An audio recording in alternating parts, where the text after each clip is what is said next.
우리는 지금 하나님께서 다니엘을 통해서 보여주신 이 환상들과 예언들에 대해서 살펴보고 있는 중입니다. 그 중에서도 이 다니엘 7장부터 9장까지의 내용은 서로 긴밀하게 연결이 되어 있는데 7장에서 예언되었던 내용들이 뒤로 갈수록 구체적으로 밝혀지게 되며 이 하나님의 계시가 점점 진전되어 계시되어는 가는 것을 우리가 보게 됩니다. 지난주까지 살펴봤던 이 7장과 8장의 메시지는 메시아가 오시는 시점까지의 예언을 이야기하고 있습니다. 그리고 오늘부터 다음 주까지 우리가 살펴볼 이 9장의 메시지에는 예수 그리스도께서 오심과 더불어서 그 뒤에 일어날 일까지 구체적으로 예언하고 있는 것을 보게 되지요. 즉 예수 그리스도께서 오신 뒤에 이 예루살렘이 로마에 의해서 황폐화되고 성전이 이 AD 70년에 티투스 장군으로 인해서 파괴되는 일까지 예언을 하고 있는 것입니다. 또 7장과 8장에서 이 적그리스도에 대해서 예언을 한 내용이 9장에서도 이어지는데 특히 9장에서는 이 적그리스도가 하나님이 정하신 때에 심판을 받게 될 것을 예언을 하고 있습니다. 다니엘 9장 1절을 봅니다. 메대 족속 아하수에로의 아들 다리오가 갈대아 나라 왕으로 세움을 입던 원년. 이 다니엘 9장의 배경은 메대라는 이 나라의 아하수에로 아들 다리오가 이 갈대아 지역의 왕으로 세움을 입었던 첫 번째 해에 있었던 일이다라고 얘기합니다. 자, 먼저 우리가 이해해야 되는 것은 이 아하수에로라는 이름은 에스더 1장에서 등장했던 아하수에로와 다른 사람입니다. 이 아하수에로라는 이름은 그 당시 메대라고 하는 나라의 왕을 부르는 통상적인 이름이었어요. 이 애굽의 바로 같은 그런 이름이었지요. 자, 그러면 여기서 말하는 이 다리오는 어떤 사람일까요? 이 다니엘 5장 31절을 보면 힌트를 발견하게 됩니다. 메대 사람 다리오가 나라를 얻었는데 그때 다리오가 62세였더라. 지금 이 구절을 보면 메대 사람 다리오가 나라를 얻었다라고 얘기를 해요. 그리고 이사야 44장 28절을 보면 그 바벨론을 얻은 사람의 이름이 고레스라는 것을 우리가 알게 됩니다. 자, 이런 성경의 기록들을 종합해서 볼 때 이 다리오라는 이름은 왕의 직명으로 보는 것이 적합한 것이고, 따라서 이 다니엘 5장 31절에 기록된 다리오라는 사람은 바벨론을 무너뜨렸던 고레스와 똑같은 사람이다. 이것을 우리가 이해하게 되는 것이죠. 자, 그러면 이 다리오, 즉 고레스라는 사람이 갈대아 나라의 왕으로 세움을 받았던 때가 언제냐?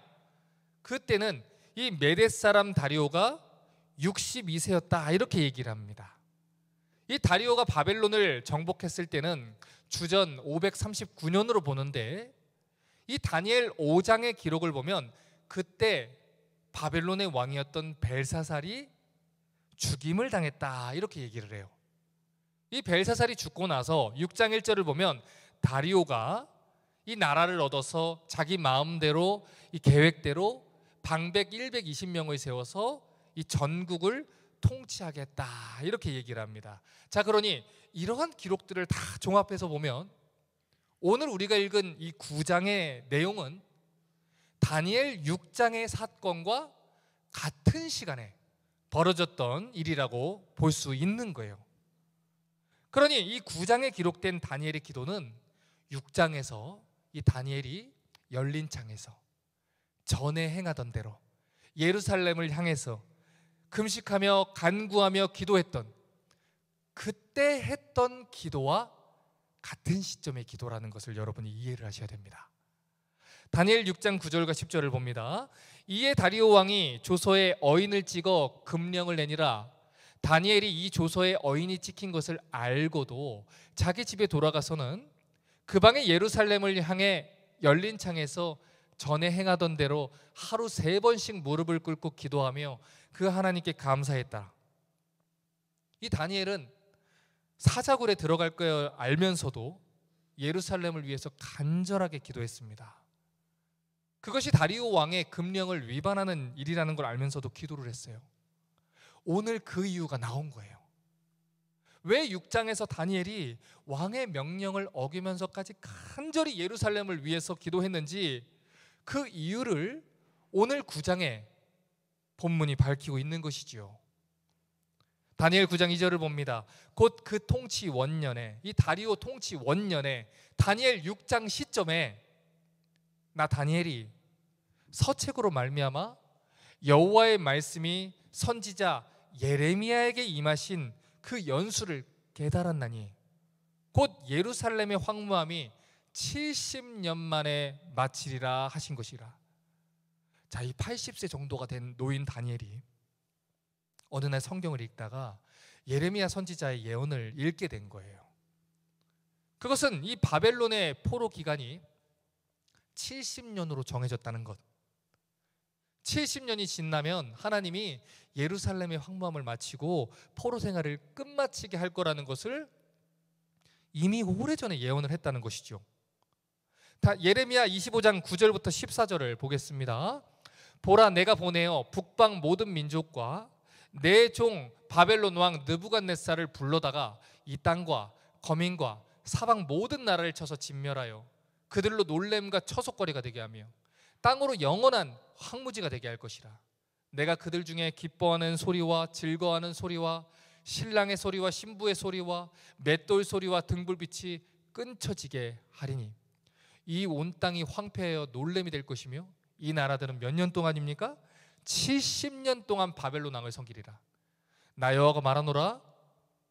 70년이 마치면 내가 바벨론 왕과 그 나라와 갈대아인의 땅을 그 죄악으로 인하여 벌하여 영영이 황무하게 하되 내가 그 땅에 대해 선고한 바 곧 예레미야가 열방에 대해 예언하고 이 책에 기록한 나의 모든 말을 그 땅에 임하게 하리니 여러 나라와 큰 왕들이 그들로 자기 역군을 삼으리라. 내가 그들의 행위와 그들의 손에 행한 대로 보응하리라. 이 예언대로 되었지요. 여러분, 이미 오래전에 유다 백성들이 바벨론에 끌려오기도 전에 하나님이 예레미야 선지자를 통해서 약속을 주셨어요. 유다 백성들의 죄로 인해 바벨론의 포로로 끌려갈 것이다. 하지만 70년이 되면 내가 그들을 해방시켜서 예루살렘으로 돌아오게 할 것이다. 그리고 바벨론은 열국의 노예가 되게 할 것이다. 이 예언대로 바벨론은 메데와 페르시아에게 멸망을 당하고 그들의 종이 되게 됩니다. 이것을 오랜 시간이 지난 뒤에 다니엘이 어느 날 성경을 읽다가 깨닫게 되었다는 거예요. 자, 그래서 다니엘이 어떻게 했습니까? 9장 3절입니다. 내가 금식하며 베옷을 입고 죄를 무릅쓰고 주 하나님께 기도하며 간구하기를 결심했다. 이렇게 얘기를 해요. 여러분, 이스라엘이 바벨론으로부터 해방된다는 것은 좋은 소식 아닙니까? 이제 곧 있으면 해방된다는 거예요. 그러면 와, 이제 곧 끝나겠구나. 하나님이 우리를 구원해 주시겠구나. 그러고 감사하고 축제를 벌여야 되는데 왜 다니엘이 이렇게 비장한 모습으로 슬퍼하며 금식하며 기도를 하기로 결정을 했냐는 거예요.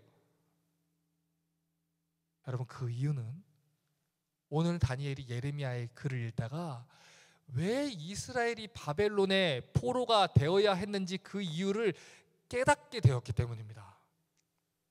이스라엘의 끊이지 않는 죄악 때문이었구나. 그것을 깨달았기 때문에 이스라엘의 죄를 하나님 앞에 꺼내놓고 회개 기도를 하기 시작한 거예요. 자, 그런데 여기서 주목해야 하는 것은 지금 다니엘이 이스라엘의 죄악을 고백할 때 우리라는 표현, 이 1인칭 복수 플러럴 표현을 계속 사용하고 있다는 것입니다. 다니엘 9장 5절부터 7절을 또 봅니다. 우리는 이미 범죄하여 패역하여 행악하며 반역하여 주의 법도와 규례를 떠났사오며 우리가 또 주의 종 선지자들이 주의 이름으로 우리의 열왕과 우리의 방백과 열조와 온 국민에게 말씀한 것을 듣지 아니하였나이다. 주여, 공의는 주께로 돌아가고 수욕은 우리 얼굴로 돌아옴이 오늘날 같아서 유다 사람들과 예루살렘 거민들과 이스라엘이 가까운 데 있는 자나 먼 데 있는 자나 다 주께서 쫓아보내신 각국에서 수욕을 입었사오니 이는 그들이 주께 죄를 범하였음이니이다. 다니엘은 고백합니다. 우리가 하나님의 법도를 떠났습니다. 우리가 하나님의 계명을 어겼습니다. 그래서 우리가 심판을 받게 된 것입니다. 다시 말해 지금 다니엘은 그냥 70년이 지나가는 게 답이 아니라는 것을 알게 됐다는 거예요. 여러분, 사사시대의 이 사이클이 왜 계속 돌았습니까? 그 고난만 지나가면 된다라고 생각했기 때문이에요. 그래서 하나님이 구원을 했음에도 불구하고 그들은 또다시 죄를 저질렀고 또다시 고난을 자처했고 또다시 대적에게 압제를 당했지요. 그런데 지금 다니엘은 그러한 성경의 말씀을 깨닫는 가운데 이게 70년이 끝나는 게 답이 아니구나. 이스라엘이 이 바벨론의 포로가 된 이 일이 우리의 죄악 때문에 일어난 일이라면 이 사건의 원인이 되는 죄를 회개하지 않는 한 우리는 신명기에 기록된 대로 사사기가 이야기하는 대로 계속해서 더욱더 큰 재앙을 만나게 되겠구나. 그래서 다니엘이 엎드려서 회개하며 금식하며 하나님께 기도를 하는 것입니다. 오늘 다니엘로 하여금 이토록 회개 기도를 드리게 만든 이 유다 사람들의 죄악은 무엇이었겠습니까? 예레미야 34장 13절부터 22절을 보면 그들의 죄악이 무엇이었는지 정확하게 이야기합니다. 이스라엘 하나님 나 여호와가 이같이 말하노라. 내가 너희 선조를 애굽 땅 종되었던 집에서 인도하여 낼 때 그들과 언약을 세워 이르기를 너희 형제 히브리 사람이 내게 팔렸거든 7년 만에 너희는 각기 놓아라. 그가 6년을 너를 섬겼은즉 그를 놓아 자유케 할지니라 하였으나 너희 선조가 나를 듣지 아니하며 귀를 기울이지도 아니하였느니라. 그러나 너희는 이제 돌이켜 내 목전에 정당히 행하여 각기 이웃에게 자유를 선언하되 내 이름으로 일컬음을 받는 집에서 내 앞에서 언약을 세웠거늘 너희가 뜻을 변하여 내 이름을 더럽히고 각기 너와 그들의 마음대로 자유케 했던 노비를 끌어다가 다시 너희에게 복종시켜 너희 노비를 삼아도다. 그러므로 나 여호와가 이같이 말하노라. 너희가 날 듣지 아니하고 각기 형제와 이웃에게 자유를 선언한 것을 실행치 아니하였은즉 내가 너희에게 자유를 선언하여 너희를 칼과 연병과 기근에 붙이리라. 나 여호와의 말이니라. 내가 너희를 세계 열방 중에 흩어지게 할 것이며 송아지를 둘에 쪼개고 그 두 사이로 지나서 내 앞에 언약을 세우고 그 말을 실행치 아니하여 내 언약을 범한 너희를 곧 쪼갠 송아지 사이로 지난 유다 방백들과 예루살렘 방백들과 환관들과 제사장들과 이 땅 모든 백성을 내가 너희 원수의 손과 너희 생명을 찾는 자의 손에 붙이리니 너희 시체가 공중의 새들과 땅 짐승의 식물이 될 것이며 또 내가 유다 왕 시드기야와 방백들을 원수의 손과 생명을 찾는 자의 손과 너희에게서 떠나간 바벨론 왕의 군대의 손에 붙이리라. 나 여호와가 말하노라. 보라, 내가 그들에게 명하여 이 성에 다시 오게 하리니 그들이 이 성을 쳐서 취하여 불사를 것이라. 내가 유다 성읍들로 황무하여 거민이 없게 하리라. 예언대로 그대로 되었지요. 지금 하나님이 예레미야 선지자를 통해서 책망하신 내용이 무엇입니까? 여러분, 원래 이스라엘의 토지법을 보면 6년까지는 일을 하고 매년 7년째마다 안식년으로 이 땅을 쉬게 해야 했습니다. 그렇게 하신 이유가 무엇이냐면 마치 11조 같은 거예요. 이 모든 땅의 주인이 누구시다? 하나님이시다. 하나님이 돌보셔야 우리가 먹고 살 수 있다. 그러니 6년 차에 2년치에 해당하는 양식을 줄 거니까 나를 믿고 7년째는 안식년을 행해라. 그런데 이스라엘이 마치 만나를 이틀치 3일치 주었던 것처럼 안식년에 대한 계명을 하나님을 믿지 못하고 어겨버린 거예요. 또한 이스라엘의 종법을 보면 이스라엘 민족 중에 혹시 가난해서 빚을 지다가 종이 되어버린 사람이 있으면 반드시 7년째가 되면 이스라엘 출신의 종들은 자유롭게 놓아줘야 됐습니다. 왜냐하면 그들은 하나님의 소유된 백성이었기 때문이에요. 그런데 이스라엘이 그렇게 하지 않은 거예요. 오히려 의도적으로 7년 차가 되면, 6년 차가 되면 가난한 형제들한테 또다시 이자를 주고 곡식을 빌려준 뒤에 그것을 갚지 못하면 또다시 노예로 잡아들였습니다. 그리고 싼값에 그들을 부리기 위해서 계속해서 이자놀이를 했고, 결국 7년째마다 해방시켜줘야 되는 계명을 지키지 않으므로 하나님의 백성이라는 정체성을 상실하게 만들어버렸어요. 그러니 하나님이 어떻게 하셔야겠습니까? 이스라엘이 안식년에 대한 계명을 지키지 않아서 땅을 쉬지 않게 하고 있으니 하나님이 그 쉬지 않게 한 모든 횟수를 계산하셔서 70년 동안 7년씩 10번 강제적으로 토지를 쉬게 해버리는 것입니다. 또 이스라엘이 하나님 백성들을 종으로 삼고 놓아지지 않고 있으니 하나님이 그들 모두를 바벨론 종으로 넘겨버리시는 거예요. 그리고 70년을 복역하게 하신 뒤에 모두를 다 자유하게 풀어주시는 것입니다. 바로 그 사실을 다니엘이 오늘 깨닫게 된 거예요. 아, 우리가 하나님의 계명을 지키지 않아서 하나님이 강제적으로 그렇게 하신 것이구나.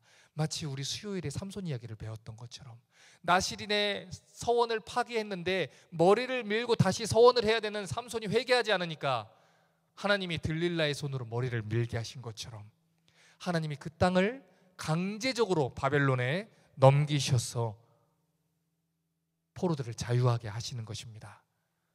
그러니 다니엘이 무엇을 깨닫습니까? 아, 입다 시대로 끝나는 게 아니구나. 아, 기드온 시대로 끝나는 게 아니구나. 70년 지나는 게 다가 아니구나. 지금 매를 다 맞았다는 게 문제가 아니구나. 우리가 철저하게 회개하고 돌이키지 않으면 이 죄악과 심판의 고리가 끊어지지 않는 것이구나. 그래서 회개하고 금식하며 기도한 거예요. 다니엘 9장 8절부터 10절 봅니다. 주여, 수욕이 우리에게 돌아오고 우리의 열왕과 우리의 방백과 열조에게 돌아온 것은 우리가 주께 범죄하였음이니이다. 많은 주 우리 하나님께서는 긍휼과 사유하심이 있사오니 이는 우리가 주께 패역하였음이오며 우리 하나님 여호와 목소리를 청종치 아니하며 여호와께서 그 종 선지자들에게 부탁하여 우리 앞에 세우신 율법을 행치 아니하였음이니이다. 지금 이스라엘이 겪는 고난은 그들과 그들의 조상들이 하나님 앞에 불순종했기 때문에 벌어진 일이라는 거예요. 하나님이 선지자들을 보내서 그들에게 회개하라고 수차례 얘기했지만 그 선지자들을 돌로 치고 죽이고 박해하며 하나님 말씀을 듣지 않으며 불순종해서 지금까지 왔기에 이대로 회개하지 않는다면 바벨론에서 포로로 해방되더라도 우리는 또다시 열국의 노예가 된다는 것입니다. 9장 11절과 12절입니다. 온 이스라엘이 주의 율법을 범하고 치우쳐 가서 주의 목소리를 청종치 아니하였으므로 이 저주가 우리에게 내렸으되 곧 하나님의 종 모세의 율법 가운데 기록한 맹세대로 됐사오니 이는 우리가 주께 범죄하였음이니이다. 주께서 큰 재앙을 우리에게 내리사 우리와 및 우리를 재판하던 재판관을 쳐서 하신 말씀을 이루셨사오니 온 천하의 예루살렘에 임한 일 같은 것이 없나이다. 이스라엘에게 임한 심판의 이유를 분명하게 고백하고 있어요. 우리가 하나님의 율법을 범했다는 거예요. 순종하지 않았다는 거예요. 그러니 하나님 회개합니다. 13절부터 16절을 또 봅니다. 모세의 율법에 기록된 대로 이 모든 재앙이 이미 우리에게 임하였사오니 우리는 우리의 죄악을 떠나고 주의 진리를 깨닫도록 우리 하나님 여호와의 은총을 간구치 아니하였나이다. 이러므로 여호와께서 이 재앙을 간직하여 두셨다가 우리에게 임하게 하셨사오니 우리의 하나님 여호와는 행하시는 모든 일이 공의로우시나 우리가 그 목소리를 청종치 아니하셨음이니이다. 강한 손으로 주의 백성을 애굽 땅에서 인도해내시고 오늘날 같이 명성을 얻으신 우리 주 하나님이여 우리가 범죄했고 악을 행하였나이다. 주여 내가 구하옵나니 주는 주의 공의를 쫓으사 주의 분노를 주의 성 예루살렘 거룩한 산에서 떠나게 하옵소서. 이는 우리의 죄와 우리의 열조 죄악을 인하여 예루살렘과 주의 백성이 사면에 있는 자에게 수욕을 받음이니이다. 출애굽부터 계속해서 이어진 죄악의 뿌리를 끊어내지 못하면 다시 예루살렘으로 돌아간다 해도 아무 의미가 없다. 이것을 깨달았던 거예요. 그래서 간절하게 기도하는 것입니다. 17절입니다. 그러하온즉 우리 하나님이여 지금 주의 종의 기도와 간구를 들으시고 주를 위하여 주의 얼굴빛을 주의 황폐한 성소에 비추시옵소서. 그동안 다니엘이 이 바벨론에서 본 이스라엘의 모습이 어땠습니까? 바벨론 신상에게 절을 하고 바벨론 왕의 권세에 굴복하며 언제든지 하나님을 버리고 신앙을 타협하는 연약한 모습이었어요. 그것을 다니엘이 눈을 뜨고 똑똑히 봤습니다. 그래서 이스라엘에게 소망이 없다는 걸 알게 된 거예요. 그래서 하나님의 자비하심과 은총만을 구하는 것입니다. 우리는 연약합니다. 우리는 추악합니다. 우리에겐 소망이 없습니다. 그래서 금식하는 거예요. 여러분, 금식이 무엇입니까? 외부로부터 오는 모든 에너지원을 차단하는 거예요. 하나님 아니면 난 살 수 없습니다. 하나님 아니면 난 소망 없습니다. 도와주십시오. 이어서 중요한 기도를 합니다. 18절 19절입니다. 나의 하나님이여 귀를 기울여 들으시며 눈을 떠서 우리의 황폐한 상황과 주의 이름으로 일컫는 성을 보옵소서. 우리가 주의 앞에 간구하는 것은 우리의 의를 의지하며 하는 것이 아니오 주의 큰 긍휼을 의지하여 하며니 주여 들으소서. 주여 용서하소서. 주여 들으시고 행하소서. 지체치 마옵소서. 나의 하나님이여 주 자신을 위하여 하시옵소서. 이는 주의 성과 주의 백성이 주의 이름으로 일컫는 바 됨이니이다. 다니엘은 하나님 앞에서 우리의 의로움이 아닌 하나님의 긍휼을 의지해서 기도합니다.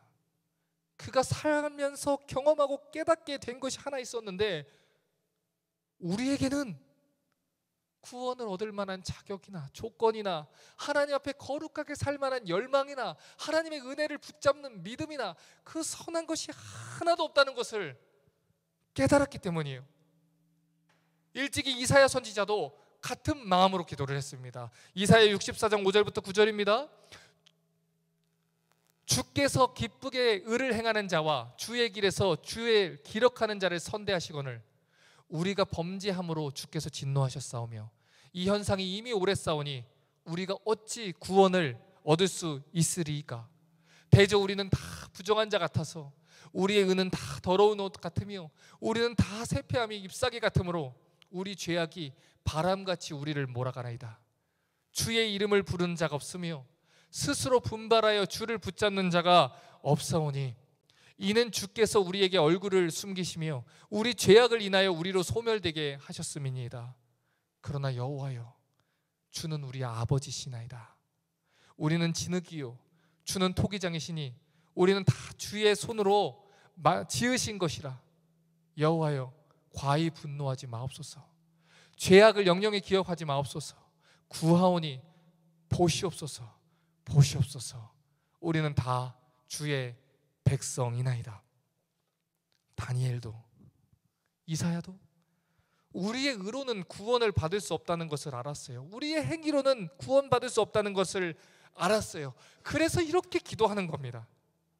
하나님, 아무리 대단한 신앙 운동을 벌여도 그때만 잠시 반짝거릴 뿐 여전히 우리에게는 거룩함을 추구할 만한 그 어떤 선한 것도 존재하지 않습니다.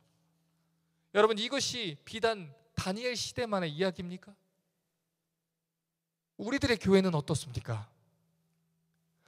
여러분, 한국 교회에 얼마나 많은 신앙 운동들이 있었습니까?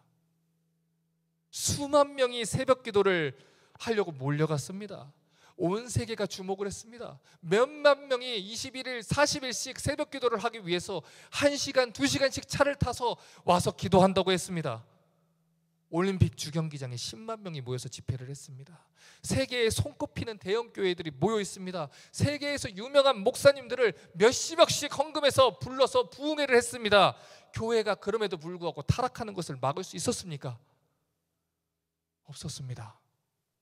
이전에 한국 교회에 일어났던 평양 대부흥을 다시 경험하겠다고 부흥이여 다시 오라, 평양 대부흥 운동 100주년이라는 캠페인을 벌였습니다. 종교 개혁 주간 500주년 운동을 벌였습니다. 아무리 유명한 운동과 아무리 대단한 슬로건을 버리고 노력해봐도 그 운동을 시작했던 지도자들로부터 교회는 선한 것이 하나도 나오지 않는다는 것을 교회 역사 속에서 우리는 직접 눈을 뜨고 확인했습니다.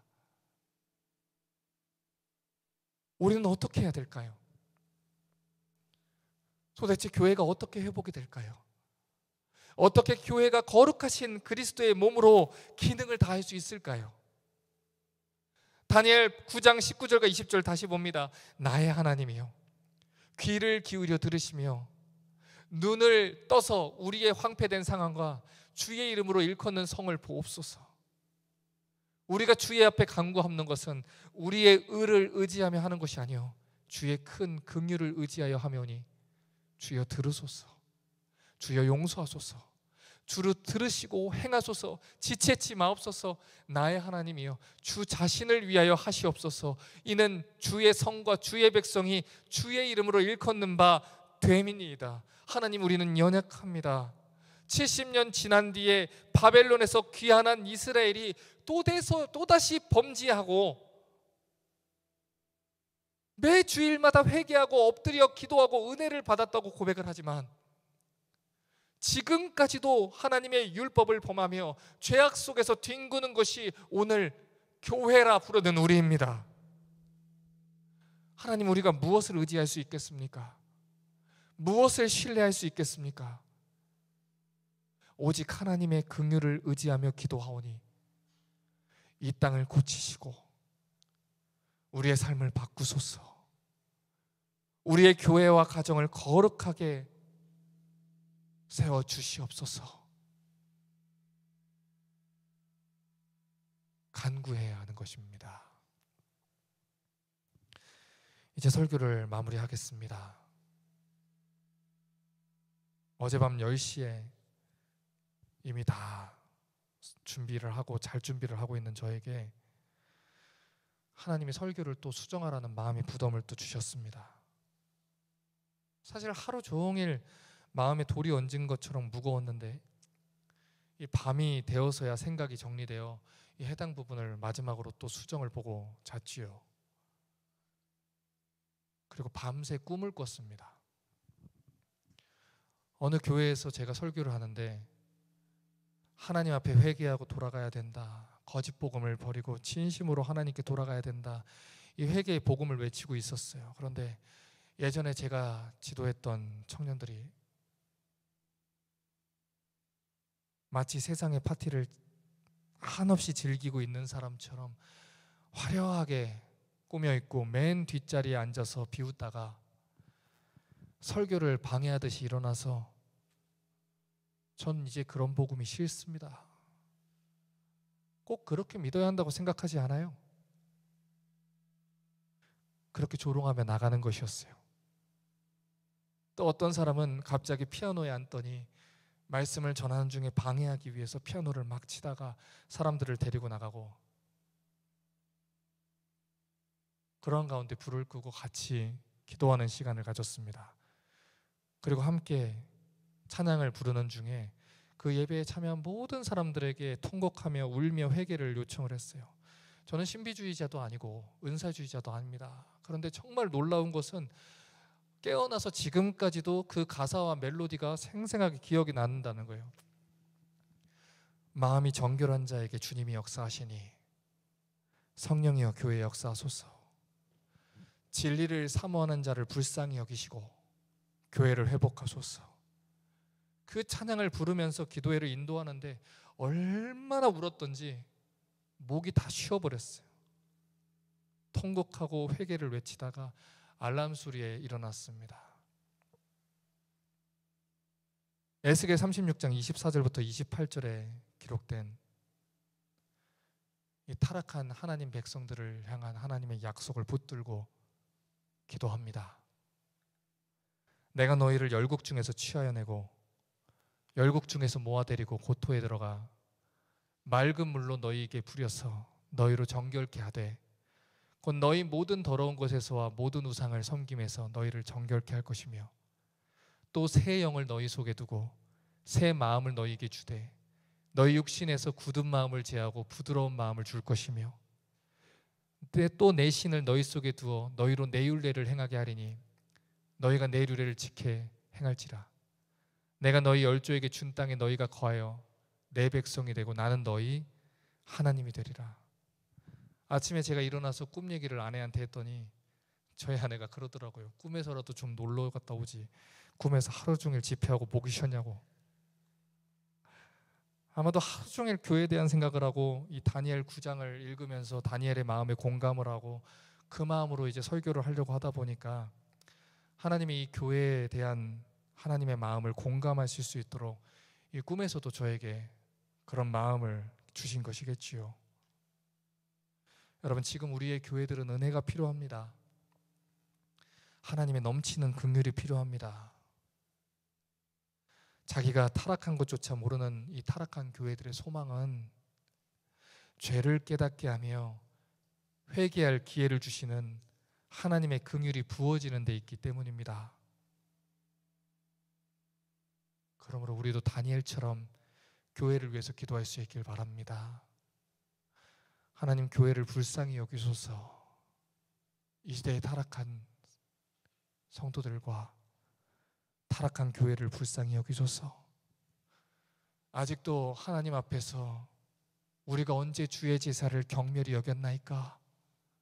뻔뻔하게 항명하는 그들에게 하나님의 자비와 긍휼을 베풀어 주셔서 하나님의 약속을 붙잡고 기도하오니 무너진 교회와 타락한 신앙을 다시 세워주소서.